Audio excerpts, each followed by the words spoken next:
Darkness falls across the ring when we hear the tin bell ding. Creatures crawl, slither, and fly across the moonlit evening sky. Bump in the night, or one on a mat. I can hear the blood splash. Sports entertainment and a late night fright make for a fantastic Saturday night.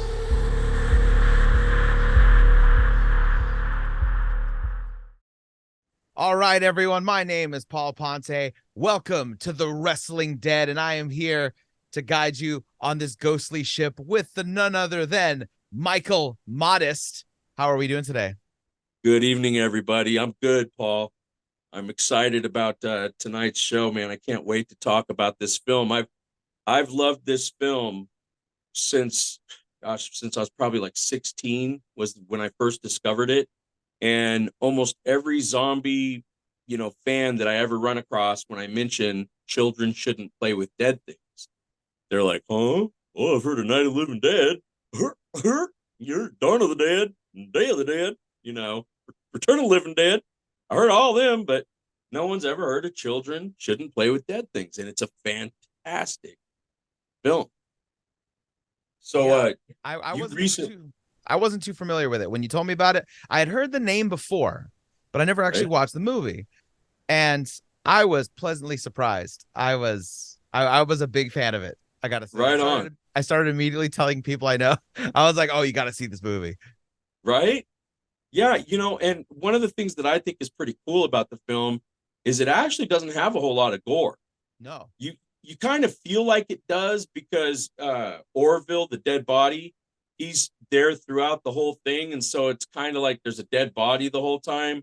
But other than that, there's not a whole lot of gore. The gore is real minimal. I think it's a PG film. So it's a movie you can watch with your young ones and not feel too horribly bad. I don't think they'll get, well, I don't know. They'd probably get some nightmares from it. I know it gave me a few nightmares, and I want to get your thoughts on something. So when Rob Zombie started coming out and making music videos and everything, and a lot of Rob Zombie album covers, t-shirts and stuff like that, they have a feel that I think children shouldn't play with dead things has.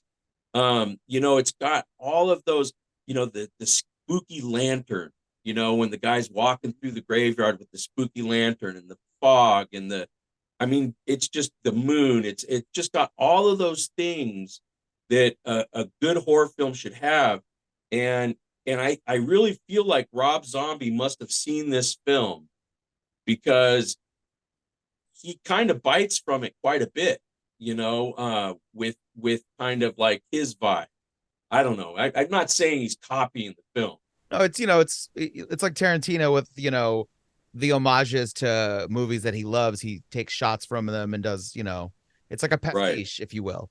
Yes. No, definitely, especially like the makeup on the dead body is like straight out of a Rob Zombie music video. Yes. Okay, so I'm not the only one who sees that. No, like straight from the Dracula video. Like it's the same makeup, like pretty much. Yes. Yeah, man. The movie's got a real cool retro feel to it.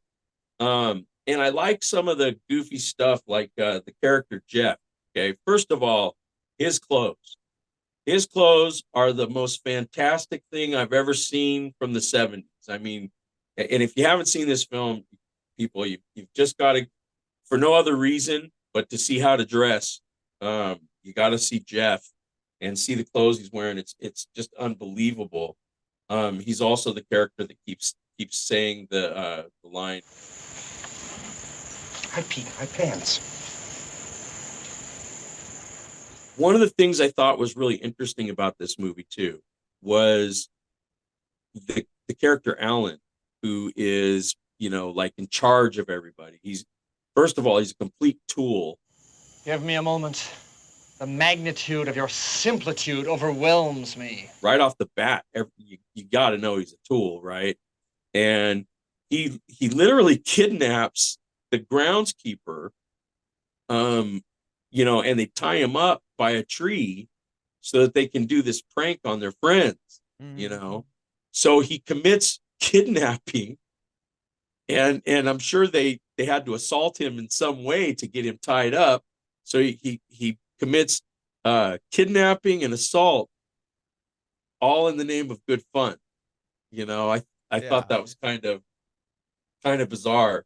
But even the fake makeup, like the people that aren't zombies, like the two ghouls that Alan has running around trying to, you know, pull off these pranks. Their makeup was messy looking, but it reminded me of Evil Dead as well. You know, it was still scary looking somehow, you know. Yeah, I started looking, and then I found out afterward. I'm sure you probably have some of this, and I know you like to bring some information about the thing. So hopefully I'm not stepping on your toes too much here. But looking into it and finding out that that the guy who plays Alan Ormsby is basically like the collaborator to make the movie with Bob Clark, the director. Right. And what's funny is, and then I found out, oh, they met each other at the University of Florida. That's where they went to school together and they studied drama. And what's the first thing I told you when I first talked to you after I watched this movie? I said, I guarantee that the director had some drama kids he could not stand, and all he wanted to do was rip them apart in his movie. And that is definitely what happened. Him and Alan probably sat there mimicking people that they went to school with in their drama class. Right. And that's the basis for some of these characters. Oh, I guarantee it. Yeah. It's all of the people that he disliked the most. I thought it was interesting too that that all of the characters kind of kept their first name. You know, so I thought that was kind of neat. You know, when I was going through the credits, I was like, hey, wait a minute. This is a coincidence. Jeff, his real name's Jeff. Who did the casting here? Yeah. You know, makes you wonder like how many of them were actually actors. Right. And they were just like, you know, we just keep it simple. You know, some of these people are not trained actors, maybe. Yeah. No, I think you're probably right. I'm sure there were a couple of phone calls made. Hey, can you help me out here? What are you doing this weekend? You know, but what other films did Bob Clark do? He did a bunch of great movies, right? So, yeah, this is what's crazy. Because after seeing this movie, I was like, oh, I wonder what other weird like little horror movies this guy did. No, this guy did Porky's. Okay, there we go. He did the original Black Christmas. He did Porky's. He did Porky's 2, which whatever. He also did A Christmas Story. Like You'll Shoot Your Eye Out. Right. And he did Baby Geniuses in the 90s. That's awesome. So he kind of been all over the place. Yeah, he's done so much stuff. And it was like really crazy. Like he turned it I don't know. And then also, by the way, he also directed like episodes of the Dukes of Hazzard, and he like wrote some. Oh no, sorry, he wrote some episodes of Dukes of Hazzard. Excuse me. So he's been all over. Like he had a really successful career. Before he unfortunately died. He got. I don't know if you look this up. He got killed by a drunk driver. Totally sad. You know, yeah, I think it was him and I think his daughter both passed away in the car. Just like absolutely awful story. There's a really great, when I looked him up, Remembering Bob Clark, somebody who has like a really nice like obituary about his you know, I suggest anyone to go ahead and look it up. It's a really nice little tribute to the work he did and stuff like that. I saw it online. Somebody wrote it. It was pretty good. Well, and with Christmas coming up, I mean, we're all going to get lots and lots of opportunities, like probably 24 to 48 hours worth of opportunities to watch A Christmas Story. So, yeah, you know, that's what's crazy. Like I was watching this movie and I was like, I've literally seen A Christmas Story, you know, when they play it, like what is that on TNT where they play it for like 24 hours straight or something like that. That's what we would do. Like I would just put it on in the background while family's over, you know, just yeah, because you don't want to watch a whole movie, but we're so familiar with it, you can look at any time and kind of connect to that scene, you know. And there's so many great lines from that. I like, oh, fragile. It must be Italian. I think that's just fragile, honey. Oh, yeah. Yep. It's so funny. So, like, there's definitely a tongue-in-cheek element to this movie, more so than I think even the original Evil Dead, which I think the original Evil Dead is, to begin with, trying to be straight. Like, I think this one is definitely. I think they kind of tease the slow burn, and I think they Right. do it on purpose. How long it takes? Like, Yes. Yeah, they I think so. yeah. Um, but I Now don't know. here's But a question for you. mhm. There's a part in the film where Alan shoves, I think it's Anya, but I'm not exactly sure which character it was, but I'm pretty sure it's Anya. But he shoves Anya. They're backing up the stairs, which they probably should have just turned and ran, but they were backing up the stairs and she's in front, and then he shoves her. And it's really weird. There's this it's almost awkward moment where they almost break that wall, and not only does she stop and look at him with shock and surprise, like, hey man, you shoved me into all the zombies now, but the zombies all stop and look at him. They all pause and stare right at him Uh-huh. before they continue hauling her off. And I don't know what the thinking was on that, but it's weird because I watched it a couple times and I thought to myself, it's creepier somehow. Because if he would have just shoved her and turned and ran, no one would have seen his creepiness. Mm. But and even if she's the only one that acknowledges it, she's dying. So, no one's going to see what he did. But Yeah. that pause of the zombies stopping actually and looking and going, wow, this guy's actually worse than we are. Yeah. Like he's feeding us. Like, what a dick. I'm also curious now that you mentioned. I'm trying to bring up the movie now because I want to try to find this moment because I'm also curious if this was like something he did improvise, and that's literally the actor's reaction to being like, "Dude, what are you doing?" Right, right. Yeah, no, you don't know. See, that's what I'm saying. Like, because like I said, it is an awkward moment.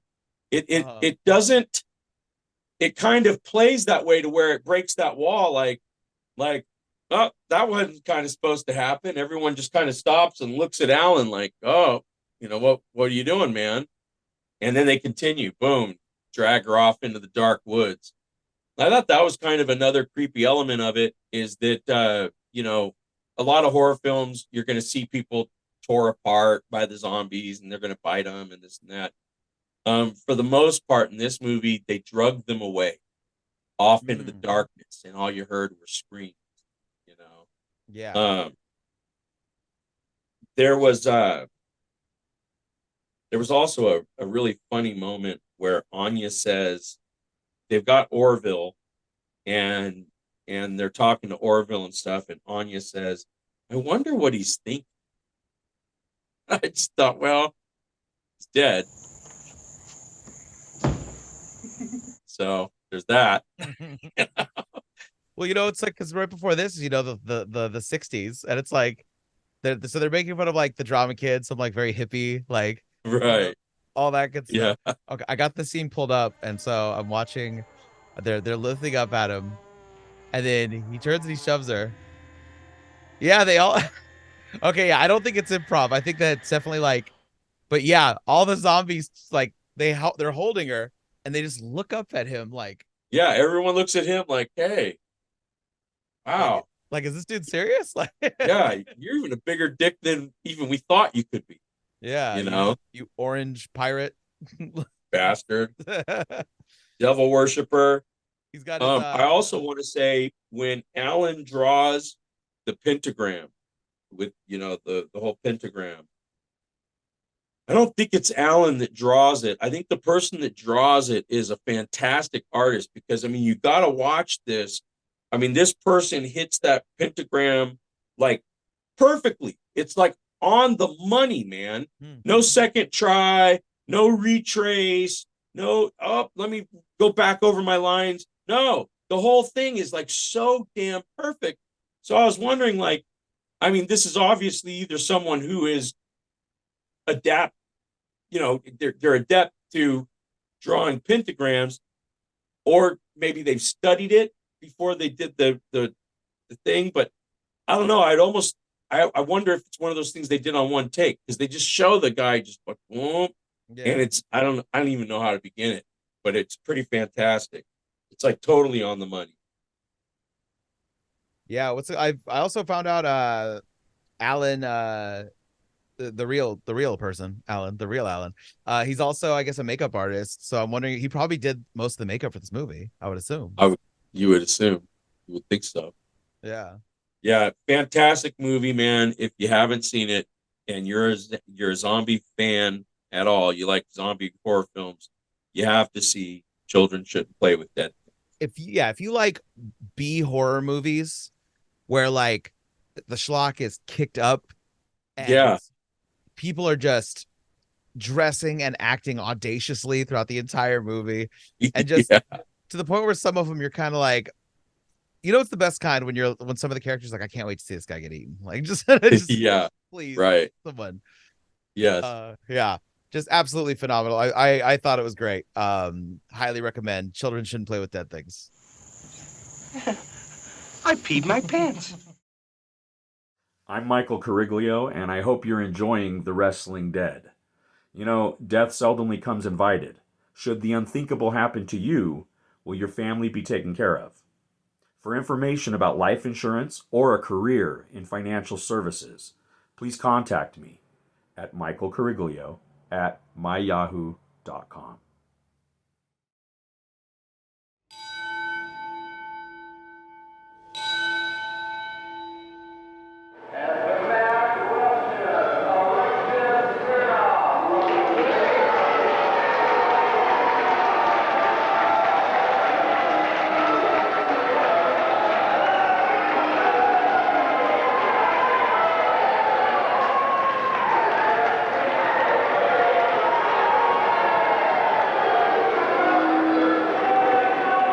Let's talk about Alexis Smirnoff.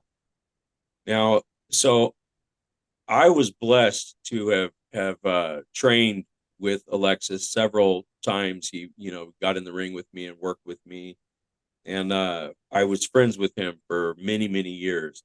And it's really interesting, as with a lot of wrestlers. So Bison Smith, who passed away not too long ago, he had worked me on his age. He had worked everyone. He had told everyone that he was a different age than he was. Even his younger brother thought that he was older than Mark. Mark, same thing with me. I thought I was older than Mark, but Mark was actually a little older than I was. But the whole time I know the guy, he's kayfabing me on, right? So Alexis did the same thing. I was told by him that his real name was Michel Dubois, which sounded legit, And then when I looked it up in, wrestling magazines and stuff, I could see a Michel Dubois every once in a while, but it turns out his name was actually Michel LaMarche was his real name. And Alexis Smirnoff was the name he used when he garnished the most publicity. So when you did train with him, at what point of his career was he in at this time? So this was the end of his career, and Roland was running APW, All Pro Wrestling, out of the Bay Area, and also before that Jerry Monty. So I'd met Alexis when Jerry was running shows, and basically Alex would come by just every once in a while, and he would show us a couple of things or something. He was bartender at the time, and I think he just kind of, just like I do, I miss it every once in a while, and so it's nice to go someplace and talk to some kids who give a shit about your opinion, and kind of share a little something, and so I'd like to share something that Alex taught me, and I always remembered this when I was wrestling my matches. So, and I think this is lost for the most part. So the heel's job is not to get over. The heel's job is not to make people pop. The heel's one and only job is to get the baby face over. So I think it's really interesting because I watch a lot of wrestling now and I see a lot of split crowds. I see crowds that, well, we like this guy, he's the baby face, but the heel's so cool and he does so many cool moves and he's got such great charisma when he does his promos and this and that. And so it's really hard for me to like this babyface. Now, I think that one of the reasons why it was always that way is because it's a hell of a lot harder to get people to like than it is to get people to hate. Super duper easy to walk out, look at someone and go, shut your damn mouth or I'll shut it for you. And instantly that person hates you and anyone sitting around them hates you and it spreads through the crowd like wildfire, right? You get on the microphone and you say something like, "You people shut your damn mouths!" Now you're separating them from yourself. They're a separate kind of people, you people, right? Super easy to, you go to a high school, you find out who their rival is, and you talk great about them. I know you guys are the Atlanta Pythons, but I got to be honest with you, I just love the Wizards. I mean, did you see the season they had last year, right? So it's super easy to get people to dislike. Very hard to get people to like. And Alex was an incredibly good wrestler on that point. If you want to talk about a heel who didn't give a shit about getting himself over or making people pop for him, Alex was not worried about selling t-shirts or 8x10s. Alex, his only concern was that the baby face was impressive, looked good, and that the people popped for the baby face. I watched a couple of matches where, it was almost like Alex was enhancement talent, jobber. In fact, you know what? I'm gonna make a pledge right now, Paul, and I want you to hold me to it. Okay. The next time I say enhancement talent, please, there has to be like a big. We have that is a foul word to me. Like that's bad language. So we have to somehow beep. Every time I say it, it's got to be beep beep. Sounds good. Okay. Jobber is the correct term. We're not worried about hurting people's feelings right now. We're just going to go ahead and use that term. But I watched a match with Alex against Andre the Giant. It was about 5 minutes long, and it was kind of interesting. I hadn't really seen an Andre match quite like that before. It was a little different. And then I saw a match with him against Bruiser Brody, which right away I was like, oh, this is going to be interesting because Brody was notorious for going off script and, doing whatever the hell he wanted to do, And so I was really interested to see how because Alex is a pretty much a chop meat kind of guy too. In fact, that was one of the things Alex said to me one day. He was watching me wrestle and he said, yo, Modest, the problem, you are too pretty. Everything you do, fucking pretty. Chop meat. Boom, chop meat. Then the people don't like you, and that was his point. It was like just stiff, strong style strikes, and that's pretty much all the heel really has to do. The less the heel does, the less the baby face has to do to get over, and I also watched a great match with Alex against Tenryu from 1984. And also, so Alex wrestled quite a bit over in Japan. And also, I saw a great match with Alexis Smirnoff against Mr. Wrestling on YouTube. So, man, definitely check those out. And I want to say this about Alex, too. If you notice, I was watching his headlock takedown. And, man, it is so solid. It's one of the most solid takedowns you'll see. And Alex's basics were incredibly strong. Like he just didn't do that much because he wanted to make it easy for the babyface. He was mostly a smash 'em, a demolition derby kind of wrestler, you know.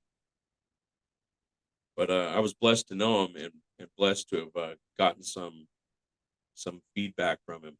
One of the things I incorporated into my wrestling that he talked about was he said that a baby face, their pop should be always like, yay, yay.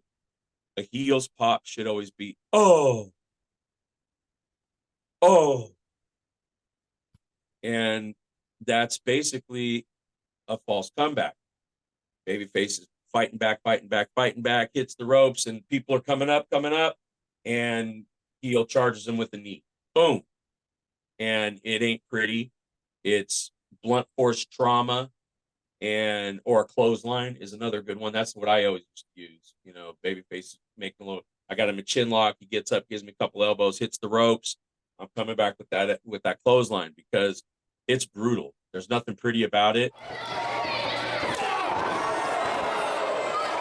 You know, that was I think that's an important thing for guys wrestling in today's climate. They need to remember, you know, let the babyface get the yays and do your job. Like, do it the way it's supposed to. There you go. So give us some recommendations. I know you mentioned a couple matches already, but is there any other recommendations for Alexis Smirnoff matches? Maybe some really good examples of some of the techniques you were talking about right now. So like I said, Tenryu, Mr. Wrestling. There's a whole bunch of matches with Alex in Japan. Interesting story. So Bison Smith, when we were over in Japan, he didn't claim income from Japan when he did his taxes. And I always did. And I told him, I said, brother, that's going to bite you in the ass one day, like it did Alex. So Alexis Smirnoff also never claimed his Japanese income. And years later, when he was a homeowner, the Fed came looking, the IRS. They wanted money, and he had to sell his house, all kinds of things. It was a big mess and a disaster for Alexis. And so I told Bison, hey, man, you know, the same thing's going to happen to you. Eventually, they're going to catch you. And Bison was like, oh, they'll never catch me. And he was right. He died before they could catch him. So unfortunately, that's, you know, about the only way you get away from the IRS. Yeah. Pass it away before they catch you. But yeah, so Alex wrestled in Georgia, also for the NWA. The match I watched against Bruiser Brody was Bruiser Brody was actually the brass knuckles champion at the time, and I was like, oh man, are they going to do a brass knuck match? But no, they didn't. It was just they clobbered each other for a few minutes, and then Brody went home with the leg drop, and that was about it. But yeah, check out his Japanese stuff. Is you know, anybody will tell you, you watch Hulk Hogan in Japan, okay? Like if you type in on YouTube Hulk Hogan Japan matches, you'll be amazed at all the stuff Hulk Hogan could really do. Mm-hmm. You know, he isn't just a body slam, a clothesline, and a leg drop. I mean, he's a hell of a wrestler, and Alex was the same way. You know, very good with the basics, and you know, so definitely the Japanese stuff is what you watch. You know, I was thinking the other day about hearing like a lot of wrestlers, especially the ones from when you were involved with in APW, like, you know, all the tape trading that was going on in the early 2000s, like where everyone was, you know, oh, this guy's got this tape of this promotion of these Japan matches, da, da, da. And like, imagine like when you were starting wrestling, if you had YouTube that has just hours and thousands of hours of tape to study. Let me tell you. So I had to, when I wanted to get my name out there, okay, I had to bother our dear friend Jesus Cruz.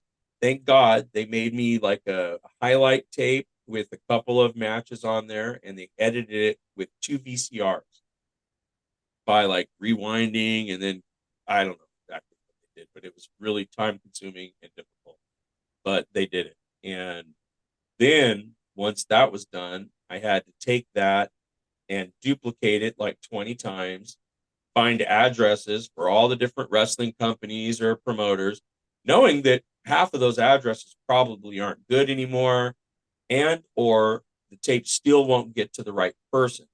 Just because you're sending it to a wrestling company never means it'll go in front of talent, coordinating or anything like that. So you don't know that it's even going to get to where you want it to go. And then it cost me, and the tapes were expensive. The tapes were like $4, $5 a pop. Copy all those, send them out. That was another $10 a pop to send it to England, send it to Mexico, Japan. I sent tapes everywhere. And rarely did you even ever get an acknowledgement of the receipt of your tape. It was incredibly difficult. And now it's like you can go on YouTube, find yourself on there, copy something, email it to somebody instantly. I'll tell you, it's a pretty good gig that the wrestlers have now. Everything is so much easier than it used to be, obviously. Yeah. Not and including just getting into the business. Now you can go to a wrestling school and kind of learn how to do it. Maybe the only hazing you're going to get is chop night, where they're going to chop you up a little bit or something. But when I first got into business, kind of got jumped in. It's kind of like joining a gang. I don't know too many wrestlers of my era that they didn't just get their ass handed to them, their first couple of matches. It's just the way it was. Yeah. Oh, you want to participate in this business? Okay, well, let's see how tough you are, kid. Come back a couple times. Maybe you're meant for this. I asked Bobby Heenan one time, I said, hey man, what's the best advice you can give me as far as the wrestling business? He looked at me and he goes, you want the best advice I can give you? I said, yeah.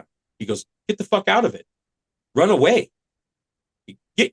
Go away, fast. And there you are. You're still standing there. And he goes, so the best advice I can give you isn't going to work. He goes, because we're suckers for this business. If it's something you like, you just can't help it. It's. And I'm glad I didn't listen to his advice, because I wouldn't have all these great memories of cool dudes like him. Yeah. Very It's cool dude. it's wild. You could look up you on YouTube, and of course stuff from Noah will show up, which makes sense. Beyond numerous Beyond the Mat interviews you've done since the documentary came out. But then randomly it'll be Michael Moss, Donovan Morgan, dark match from WWF. And it's right. Who got that video? I know, right? Yeah, that trips me out, that one. Yeah. Because it's a good version of it, Yeah. I got to say something else about Alexis Smirnoff. This is a funny story. I was at his bar, the Main Event, and I was there with a friend of mine, Frank Murdoch, and we were sitting there drinking. Oh, I'm sorry. I was there with Frank Murdoch and Max Justice. So Max Justice was there too. And Max Justice and I were supposed to go out to dinner with our wives. That was the plan.